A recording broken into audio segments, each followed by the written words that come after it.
আজকে এই July August বিপ্লবের মধ্য দিয়ে রক্তস্নাত বিপ্লবের মধ্য দিয়ে হাজার হাজার ছাত্রছাত্রীদের ছাত্র জনতার লাশের বিনিময়ে আমরা যে নতুন বাংলাদেশ পেয়েছি, সেই নতুন বাংলাদেশকে অভিষ্ট লক্ষ্যে পৌঁছাতে নতুন বাংলাদেশকে আমরা কি চোখে দেখতে চাই, বাংলাদেশের তরুণ সমাজ কি ভাবছে, সেজন্যই আজকের এই মাননীয় উপজেলা পরিষদ কর্তৃক আয়োজিত তারুণ্যের ভাবনা আগামী বাংলাদেশ শীর্ষক এই সেমিনার আয়োজন করেছেন। আয়োজক আমাদের সুদক্ষ অভিজ্ঞ এবং যোগ্য উপজেলা নির্বাহী অফিসার মহোদয় এবং তার সহকর্মীবৃন্দ, উপস্থিত বিভিন্ন পর্যায়ের সাংবাদিক ভাইয়েরা, আজকের এই বিভিন্ন টিমের সম্মানিত ব্যক্তিবর্গ এবং এই অংশগ্রহণকারী ছাত্রছাত্রী, সাংবাদিক এবং পেশাজীবী সহ সর্বস্তরের ভাই বোনেরা, এই বিদ্যালয়ের শিক্ষক মন্ডলী এবং ছাত্রছাত্রী ভাই বোনেরা,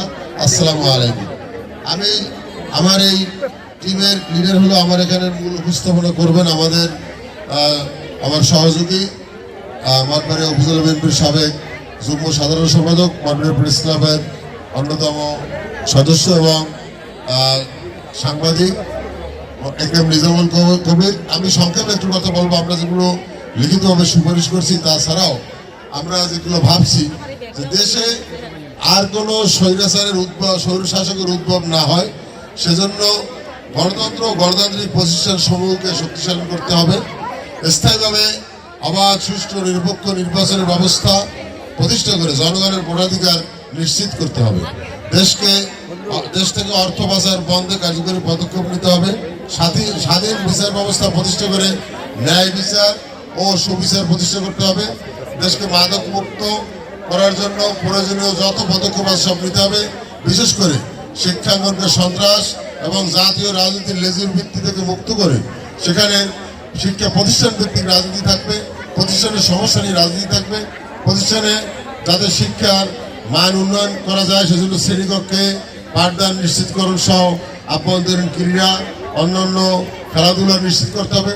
শিক্ষাঙ্গনকে এমন একটা পরিবেশের আওতায় আনতে হবে যাতে শিক্ষার্থীরা শিক্ষাঙ্গনে যেতে মজা পায়, আরাম বোধ করে এবং তারা মনে করে যেন শিক্ষা আজকে স্কুল বা কলেজে না গেলে বোধহয় কি যেন মিস করলাম। এভাবে একটা যদি আমরা পরিবেশ তৈরি করতে পারি, তাহলে আমরা মনে হয় যে শতভাগ না হলে 90% ছাত্রছাত্রীদেরকে বিদ্যালয়ে নিয়ে আসতে পারবো। বর্তমানে সবচেয়ে বড় সমস্যা হয়েছে বিগত স্বৈরশাসকের আমলে আপনারা পরীক্ষা অংশগ্রহণ না করেও বৃত্তি পেয়েছে, আর বেলায় খাতা দিয়ে প্লাস পেয়েছে। এইসব সমস্যার কারণে ছাত্রছাত্রীরা আমি দেখেছি, আমি ইতিমধ্যে 2টি প্রতিষ্ঠানের এরা কমিটির সভাপতি হয়েছি এবং আরো অসংখ্য প্রতিষ্ঠানে আমি যাই, ছাত্রছাত্রীরা উপস্থিত হতে চায় না। কলেজে উপস্থিতির সংখ্যা শতকরা 2 ভাগ, 1 ভাগ, 3 ভাগ, 4 ভাগ, 5 ভাগ। কারণ ক্লাসে বা কোথাও তারা মনে করে যে বিভিন্ন জায়গায় হল আছে, হলে গিয়া সাপ্লাই দিয়া বা প্রশ্নপত্র আগে ফাঁস হতো, লেখাপড়া লাগে না, কোনো রকম গিয়ে পরীক্ষার হল লিখলেই ফাঁস হয়ে যায়। আজকে আমাদের পড়াশোনার মাধ্যমে এবং পরিবর্তিত পরিস্থিতিতে আমি বলতে চাই যে আগামী দিনের নকল মুক্ত শিক্ষা প্রতিষ্ঠান হবে, পরীক্ষা হবে এবং প্রশ্নপত্র ফাঁস হওয়ার কোনো সুযোগ থাকবে না।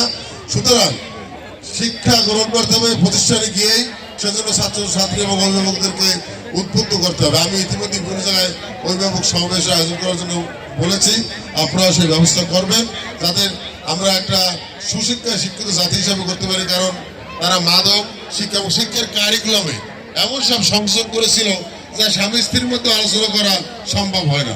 সুতরাং এগুলো বাদ দিয়ে একটা ভালো কারিকুলাম তৈরি করতে হবে। পাশাপাশি আমি আরেকটা কথা বলতে চাই যে আমাদের নীতি নৈতিকতা বোধ তৈরি করার জন্য অবশ্যই ধর্মীয় মূল্যবোধে বিশ্বাসী হতে হবে। সেটা আমরা যারা মুসলমান, আমরা ইসলামী মূল্যবোধে বিশ্বাসী হব, যারা হিন্দু তারা হিন্দু ধর্ম মূল্যবোধে বিশ্বাসী হবে। সাম্প্রদায়িকতা মুক্ত ধর্মীয় মূল্যবোধে সবাই যদি আমরা শিক্ষিত হই, জাতিকে শিক্ষিত করতে পারি, তাহলে আমরা সামনে আগাতে পারবো। আর এই দেশের সর্বস্তরে সন্ত্রাস নির্মূলে ব্যাপক পদক্ষেপ নিতে হবে।